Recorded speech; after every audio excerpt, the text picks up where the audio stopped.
का वीडियो आपको पता है कि कल मैंने मिडवाइफरी एंड गायनेकोलॉजी का ऑब्जेक्टिव दिया था एग्ज़ाम के दृष्टिकोण से। तो आज का कम्युनिटी हेल्थ नर्सिंग CHN2 इसका ऑब्जेक्टिव हम लोग देखेंगे। 2-4 वीडियो ऑब्जेक्टिव का कर देते हैं दोनों सब्जेक्ट से, उसके बाद हम लोग चलेंगे सब्जेक्टिव के तरफ। ठीक है, एग्ज़ाम ओरिएंटेड ये सारे वीडियो हो रहे हैं तो आप ज़रूर देखें। ये सब वीडियो देखने का मतलब है कि सिर्फ एग्ज़ाम ही नहीं, आपको डिटेल्स नॉलेज होगा, विस्तृत नॉलेज होगा। ठीक है, क्योंकि अब 3rd ईयर का एग्ज़ाम देंगे तो कॉम्पिटिटिव तैयारी करना ही पड़ेगा नर्सिंग का, तो उस सभी में भी काफ़ी महत्वपूर्ण भूमिका निभाता है। चलिए शुरू करते हैं।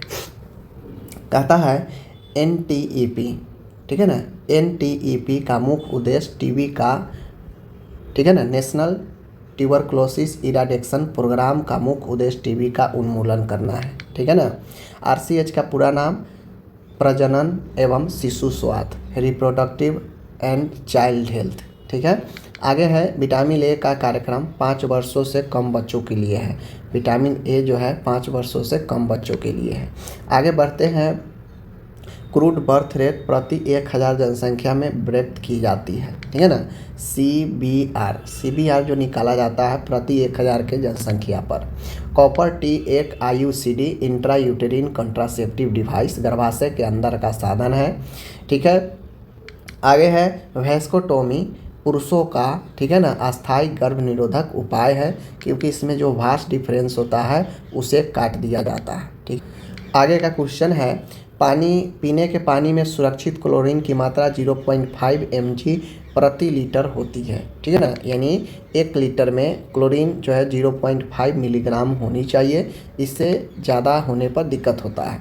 कचरा डिस्पोजल, वेस्ट डिस्पोजल के लिए इंसिनरेशन विधि उपयोग किया जाता है। ठीक है ना, जो जलाकर कचरे को नष्ट किया जाता है वह इंसिनरेशन विधि होता है। ठीक है, आते हैं यहाँ पे एपिडेमियोलॉजी में रोगों के वितरण और कारणों का अध्ययन होता है। एपिडेमियोलॉजी क्या है, तो रोग कैसे फैलता है, ठीक है, रोग का क्या कारण है, इसका समाधान क्या होगा, ये सब जो है एपिडेमियोलॉजी में पढ़ा जाता है। आगे है इंसिडेंस का मतलब नए मामलों की संख्या होती है। इंसिडेंस का मतलब इंसिडेंस का मतलब नए मामलों की संख्या, यानी एक इलाका में किसी बीमारी के नए मामला कितना है, इसे हम लोग इंसिडेंस बोलते हैं, नए मामला। आगे है गर्भ अवस्था में कम से कम 4 ANC विजिट, एंटीनेंटल केयर विजिट होना चाहिए।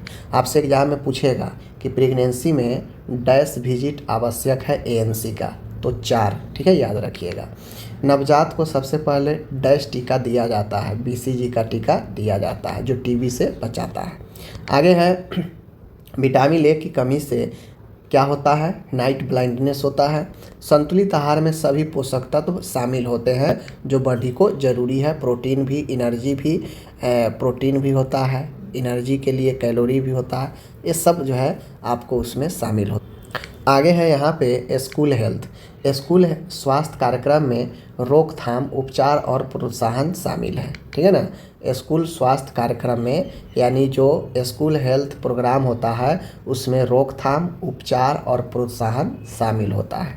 आगे बढ़ता हूँ, स्वास्थ्य शिक्षा का सबसे प्रभावी तरीका प्रदर्शन, डेमोन्स्ट्रेशन है। आपसे एग्जाम में पूछेगा कि हेल्थ एजुकेशन का सबसे इफ़ेक्टिव मेथड कौन सा है, तो आपका डेमोन्स्ट्रेशन होता है, जहाँ पे प्रदर्शन करके दिखाया जाता है। ठीक है, नेक्स्ट क्वेश्चन है, आल्मा आटा की घोषणा 1978 में हुई थी। या आल्मा आटा का सम्मेलन कब हुआ, 1978 में हुआ। इसी में प्राइमरी हेल्थ केयर के लिए घोषणा किया गया। ठीक है, स्वास्थ्य सेवा का पहला स्तर प्राथमिक स्वास्थ्य सेवा है। प्राइमरी हेल्थ केयर स्वास्थ्य सेवा का सबसे पहला स्तर होता है। ठीक है, IMR का अर्थ शिशु मृत्यु दर, इन्फेंट मोर्टालिटी रेट होता है। नियोनेंट अवधि जन्म से 28 दिन तक नियोनेंट का होता है। आगे है पल्स पोलियो प्रोग्राम का उद्देश्य पोलियो का उन्मूलन, पोलियो को ख़त्म करना है। आगे है NPCB का संबंध अंधत्व नियंत्रण से है।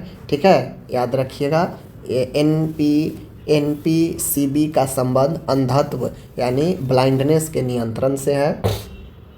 इसी प्रकार से आगे हम देखते हैं, तो आगे है कंडोम एक अस्थायी गर्भ निरोधक साधन है। कंडोम क्या है, कौन सा मेथड है, तो टेम्पोररी मेथड है, ट्यूबेक्टोमी महिलाओं के लिए अस्थायी गर्भ निरोधक है। बात समझ गए ना।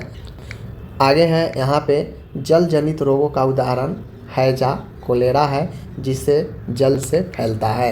एयर पोल्यूशन से प्रमुख श्वसन रोग होता है, जैसे टीबी हो गया, इन्फ्लुएंजा हो गया, ये सब। आगे है प्रीविलेंस का अर्थ कुल मामलों की संख्या। प्रीविलेंस का मतलब क्या होता है, तो कुल मामलों की संख्या। इंसिडेंस का मतलब क्या होता है, नए मामलों की संख्या, जो कि ऊपर बताए हैं। एपिडेमिक का अर्थ अचानक अधिक मामलों का होना। एपिडेमिक का अर्थ होता है अचानक से अत्यधिक मामलों का होना, अचानक से कोई बीमारी का बहुत ज़्यादा मामला मिलने लगना, यही एपिडेमिक होता है। आगे है यहाँ पे टीटी इंजेक्शन गर्भवती महिला को टिटनेस से बचाने के लिए दिया जाता है। तो जो टीटी का इंजेक्शन होता है यह गर्भवती महिला को टिटनेस से बचाता है। ब्रेस्ट फीडिंग की शुरुआत जन्म के 1 घंटे के भीतर करनी चाहिए। एग्जाम में पूछेगा कि ब्रेस्ट फीडिंग जन्म के कितने देर बाद शुरू करना चाहिए, तो जन्म के 1 घंटे के भीतर शुरू कर देना चाहिए। ठीक है, आगे बढ़िए। प्रोटीन शरीर की वृद्धि और मरम्मत के लिए आवश्यक होता है। प्रोटीन क्या करता है कि वृद्धि और मरम्मत, जिस प्रकार से कैलोरी ऊर्जा देता है उस प्रकार से प्रोटीन वृद्धि और मरम्मत करता है। कार्बोहाइड्रेट भी ऊर्जा देता है। ठीक है, आयरन की कमी से एनीमिया होता है, याद रखिए। आगे है स्कूल हेल्थ चेकअप का उद्देश्य बच्चों की स्वास्थ्य जाँच करना।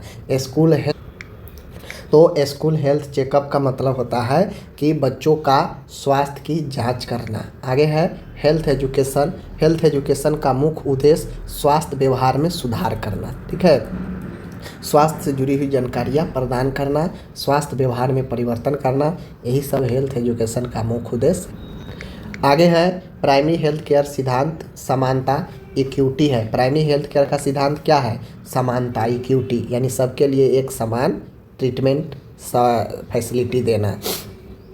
आशा कार्यकर्ता समुदाय और स्वास्थ्य सेवाओं के बीच कड़ी होती है।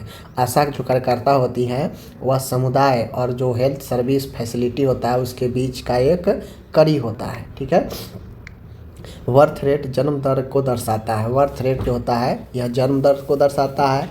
डेथ रेट मृत्यु दर को दर्शाता है। ठीक, वहीं पे मैं बात करूँ DPT vaccine diphtheria pertussis tetanus से बचाता है। डीपीटी मीजल्स वैक्सीन खसरा से बचाता है, जो कि एक वायरल रोग है मीजल्स। ठीक है, तो इस प्रकार से मैं कम्युनिटी हेल्थ नर्सिंग 2 का 40 क्वेश्चन दिया हूँ। एक वीडियो मैं लाऊंगा जिसमें पिछले 8 से 10 साल में पूछे गए सभी क्वेश्चन ऑब्जेक्टिव का होगा, जो आप देखेंगे समझेंगे तो काफ़ी अच्छा और यूजफुल होगा। मेरा लक्ष्य है कि ज़्यादा से ज़्यादा ऑब्जेक्टिव आप सही कर पाए तो बेहतर होगा और अच्छे मार्क्स आएंगे। ठीक है, धन्यवाद।